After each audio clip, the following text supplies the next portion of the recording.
There's going to be a test on that last stuff after this keynote. Can we? Okay, great. I'm really privileged to be here this morning, and my colleagues and I feel really special to be able to talk to you today about some really exciting stuff. I want to talk about three things today. The first one is the centenary. Second one is scale and complexity. And the third is a place in history. Let's start with the first one. As I was doing some research for today, I discovered a really startling fact that is all the more relevant since computer graphics is making major contributions to the motion picture industry, and seems quite appropriate since we are in Los Angeles, which is the worldwide center for motion pictures. And that fact was that this year is the 100th anniversary, the centenary year, of the first motion picture. The first motion picture was shown in 1895. It was created by two brothers, Antoine and Louis Lumière, and it was projected below the Grand Café in Paris, France, 100 years ago, December 28th, 1895. So we are at the centenary of this incredible invention. Now, what I'd like to do is examine how technology has influenced the motion picture since that time.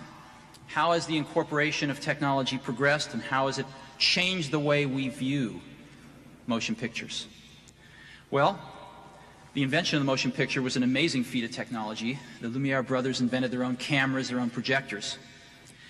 We went along for almost 40 years before we saw the next major technological innovation, which was sound. In 1927, The Jazz Singer premiered, starring Al Jolson. It was mostly a silent picture with a few songs, but in it Al Jolson spoke several lines, and with those lines ended the era of silent pictures forever. As a measure of how revolutionary this was, U.S. movie attendance went from 60 million persons in 1927, when The Jazz Singer premiered, to 110 million persons in 1929. Incidentally, The Jazz Singer was immensely popular and saved the studio that produced it, which was on the verge of bankruptcy, and that studio was Warner Brothers. If Warner Brothers had not taken a major gamble on new technology, there would be no Time Warner today. The next major incorporation of technology was in 1932. In 1932, Technicolor had perfected their three-strip color film process after having had many problems with some earlier technology. Unfortunately, they could not interest any major studio at that time in making a color film. Can you believe that? The studios treated it as an outrageously risky expense and refused to pony up the money to make color films. There was only one studio at the time that decided to go for it, and that was Walt Disney.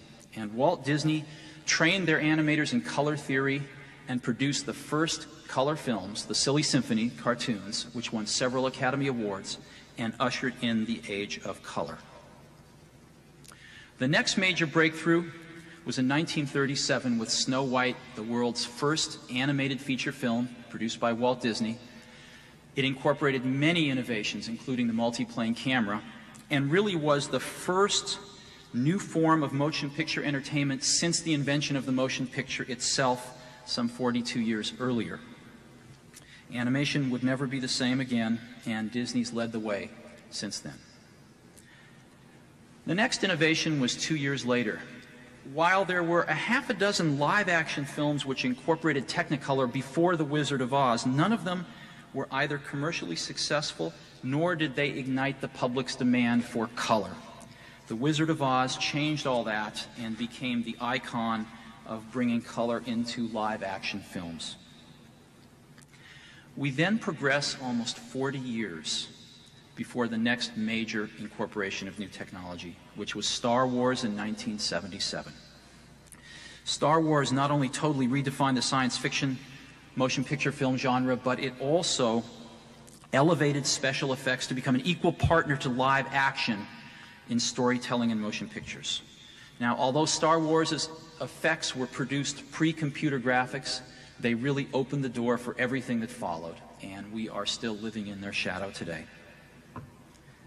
We then progress a little over a decade to Terminator 2. Although Terminator 2 was the first film to bring computer graphics special effects into the mainstream, although there were a few films to incorporate computer graphics special effects, like Alien and the Abyss before Terminator 2, Terminator 2 was what captured the public and elevated computer graphics special effects to the mainstream. This was followed 2 years later by Jurassic Park, which carried the art a little further and created the most commercially successful film of all time because of the computer graphics special effects. And that brings us to 1995. In 1995, the centenary year of the invention of the motion picture itself, we have another major milestone, something I think will go down as a landmark in motion picture history, and that is the first completely computer-generated feature-length motion picture, completely computer-synthetic, on the 100th anniversary of the motion picture itself, and that, of course, is Toy Story. Toy Story represents the computer graphics community contributing not just special effects to a motion picture, but the entire motion picture itself. It's a breakthrough on the scale of Technicolor, Snow White, and Star Wars. It is way beyond what we've seen in computer graphics special effects. Without diminishing Jurassic Park in any way, let me illustrate. If you take Jurassic Park and stack all of the frames that contain any computer synthetic element back to back, you get about 5.5 minutes. Of course, these frames do not include background sets or anything, usually just one computer synthetic element. Toy Story is 79 minutes in length, and every frame is totally synthetic. Major, minor characters, background sets, etc. An order of magnitude leap. And again, most importantly, we see computer graphics not just playing a supporting role to live action, but actually providing the entire vision for the motion picture. Now, I know a lot of you have seen Toy Story, a clip in the film show. I have that clip here today on film if you'd like to see it again. Would you like to see it, or would you like to skip it? Okay, great. Well, I'd love to show it. So can we get the lights down and show the first clip?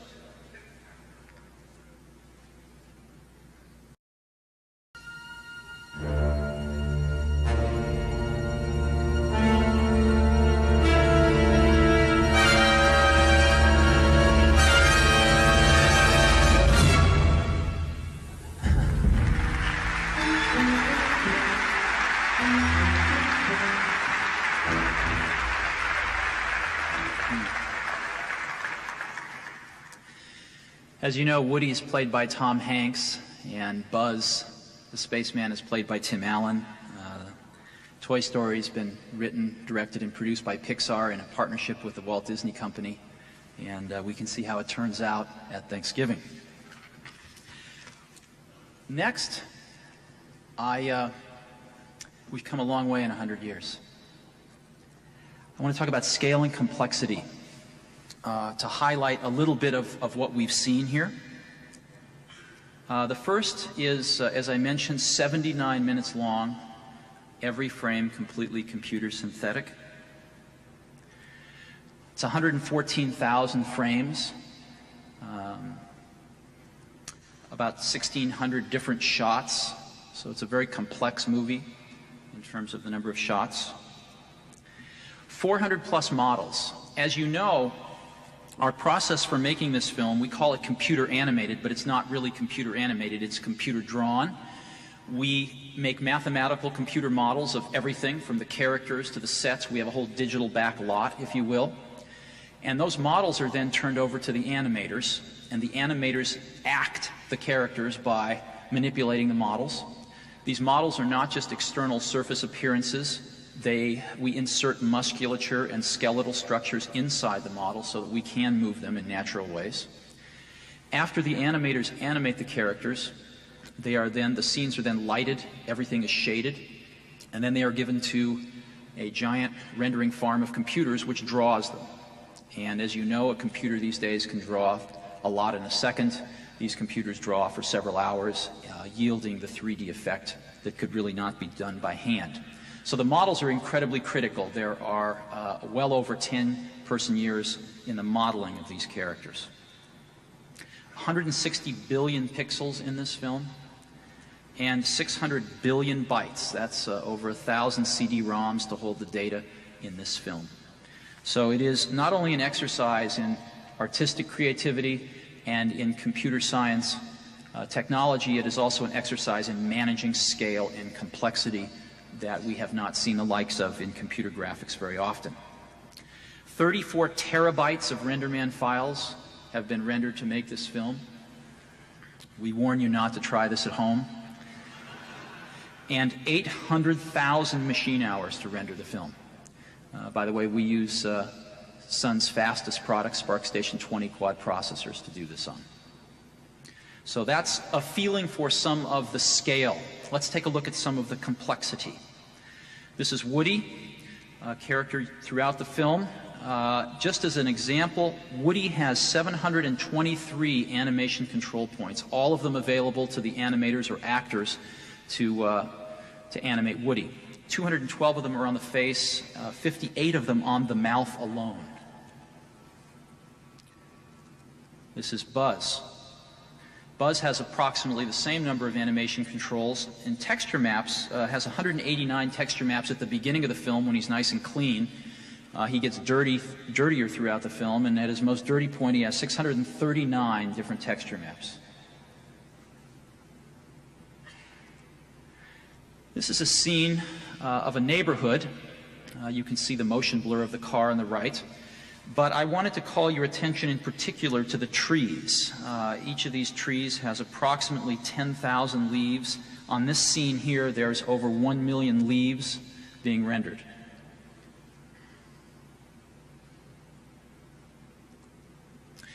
This is a scene with cars in it. We have 36 automobiles in Toy Story, 13 different chassis and power plants arranged with different bodies.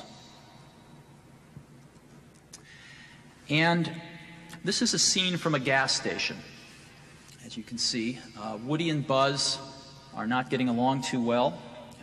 They arrive at a gas station and they meet this truck there after they get lost out of the minivan. This truck has 36 different lights on it, if you count the headlights and the taillights, the running lights. It has 200 feet of tubing on it. It has 346 bolts in it, 18 wheels. It has over 2,000 surfaces and over 20,000 animation controls on it. Now, what I'd like to do now, again, to show you a flavor of the complexity, is I brought along another 90-second clip from this gas station scene, and if we could go ahead and roll that now.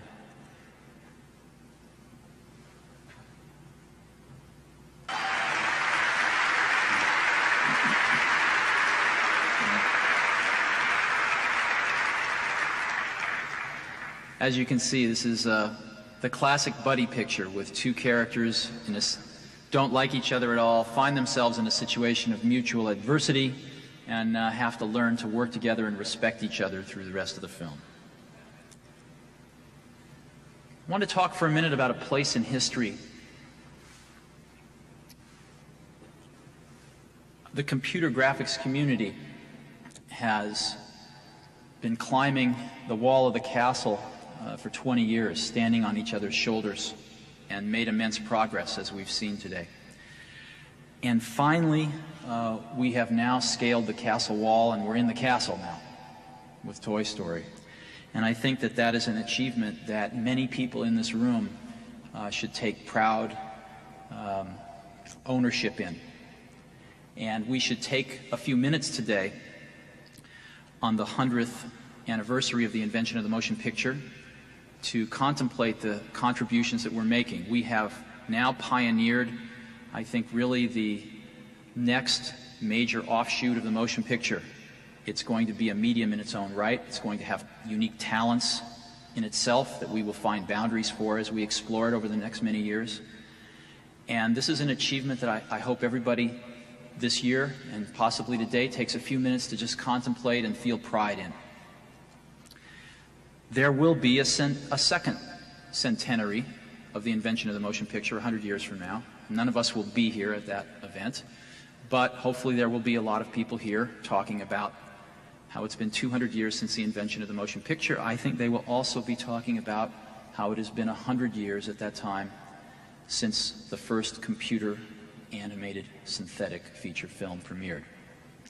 And I would like to suggest that we all have a lot to be proud of as a community, and we feel very honored to be producing this picture representing the works of all of us over the last 20 years.